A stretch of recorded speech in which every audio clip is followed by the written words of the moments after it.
Why? Why must life be so hard? Why must I fail in every attempt at masonry? Life's hard, and sometimes you're going to have to go through hard times. Getting through hard times involves two things: your beliefs about hard times and your actions that follow. But what beliefs and actions can help you get through hard times? From authors like Ryan Holiday, Stoicism has become a popular philosophy to apply in one's life, and for good reason. There's a really important lesson from Stoicism that can get you through hard times, and I'm going to share that lesson in a story. The story might sound simple, but it will make the lesson very clear. And when the lesson's clear, you can develop the skills needed to apply the Stoic mindset to your real-life problems. It's a simple lesson, but it's a difficult one to practice.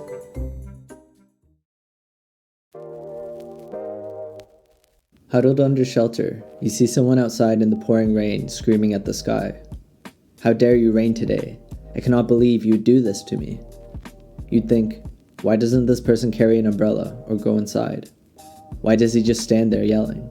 And, did I leave the stove on?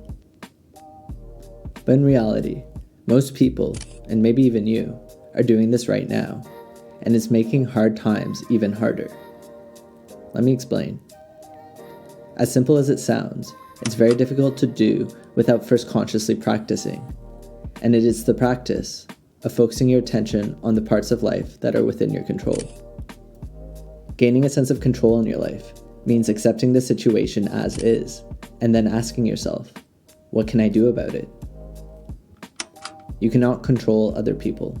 You cannot control where you're born or who your parents are.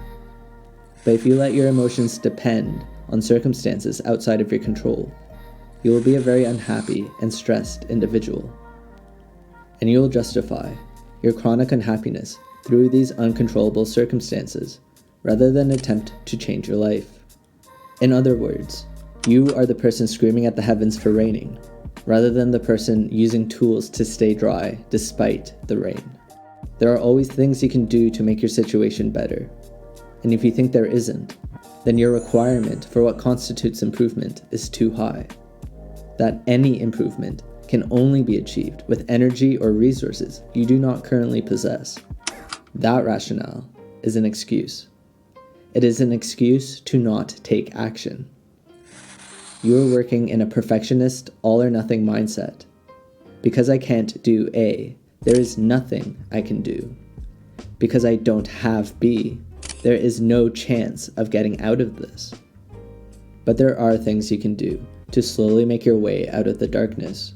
Small, seemingly insignificant things can make the difference. Focus on what's within your control. Find ways to be resourceful, and then act on them. This is how you adapt.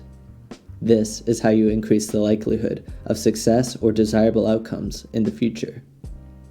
You are not a machine.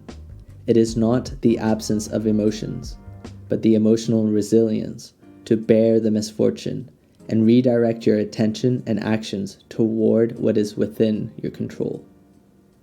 Hit the like button and subscribe.